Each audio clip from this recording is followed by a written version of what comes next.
राजधानी दिल्ली में वायु प्रदूषण के मामले पर एक महत्वपूर्ण सुनवाई हुई और इस मामले पर सुनवाई के दौरान में 2 जजों की बेंच इस मामले पर सुनवाई कर रही थी। हालांकि इस मामले पर जिस तरह से तमाम दलीलों को दिया गया, उन तमाम दलीलों को सुनने के बाद सुप्रीम कोर्ट ने इस मामले पर सुनवाई के लिए सोमवार की तारीख मुकर्रर कर दी है। अगली जो सुनवाई होगी उस तारीख को कई अन्य महत्वपूर्ण मसलों पर भी चर्चा होगी और ख़ास तौर पर जिस तरह से इस मामले पर दिल्ली पुलिस के कमिश्नर, इसके साथ साथ अन्य कई विभागों को भी बाकायदा खत लिखा गया था, तो उस मामले पर रिपोर्ट मांगी गई है। और ख़ास तौर पर जिस तरह से राजधानी दिल्ली में कई रास्तों से जिस तरह से ट्रकों की एंट्री होती है, खास तौर पे जो पड़ोसी राज्य चाहे हरियाणा की बात करें या उत्तर प्रदेश की बात करें, तो वहाँ से जिस तरह से ट्रकों की एंट्री होती है तो किस तरह से एंट्री होती है, क्या वहाँ बैरिकेड्स होते हैं या नहीं होते हैं, बैरिकेड्स जहाँ लगे होते हैं क्या वहाँ पे पुलिसकर्मी मौजूद होते हैं या नहीं होती है, क्या पुलिसकर्मियों को इस मामले की जानकारी होती है या नहीं होती है। इन तमाम मसलों पर आज की भी जो सुनवाई थी उस दौरान में तमाम जो तर्क जो हैं वो रखे गए। हालांकि जिस तरह से देखा जाए तो कोर्ट का इस मामले पर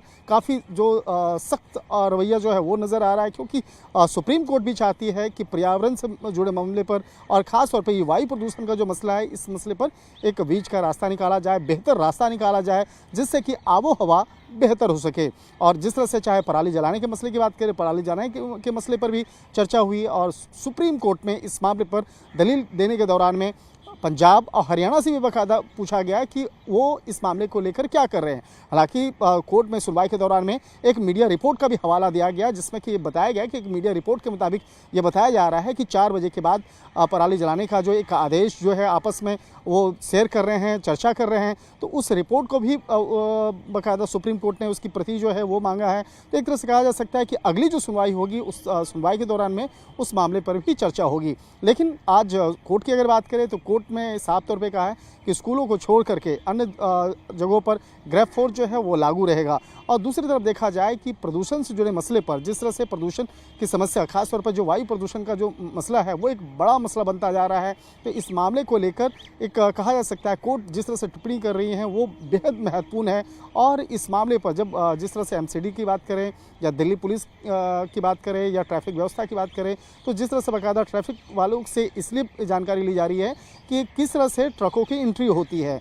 और कई ऐसे ट्रक जो राजधानी दिल्ली में जो प्रवेश करते हैं तो उसके जो धुएं हैं उसकी वजह से राजधानी दिल्ली की जो आबोहवा है वो ख़राब हो रही है। तो इन मसलों पर भी विस्तार से रिपोर्ट मांगी गई है और देखना लाजमी होगा कि जब अगली सुनवाई जो सोमवार को जो इस मामले पर होगी तो उस वक्त में किस तरह से तमाम रिपोर्ट्स को कोर्ट के सामने रखे जाएंगे और उसके बाद इस मामले पर चर्चा होगी। तो निश्चित तौर पे कह सकते हैं कि चाहे पराली जलाना की बात करें या आतिशबाजी की बात करें या वो हर एक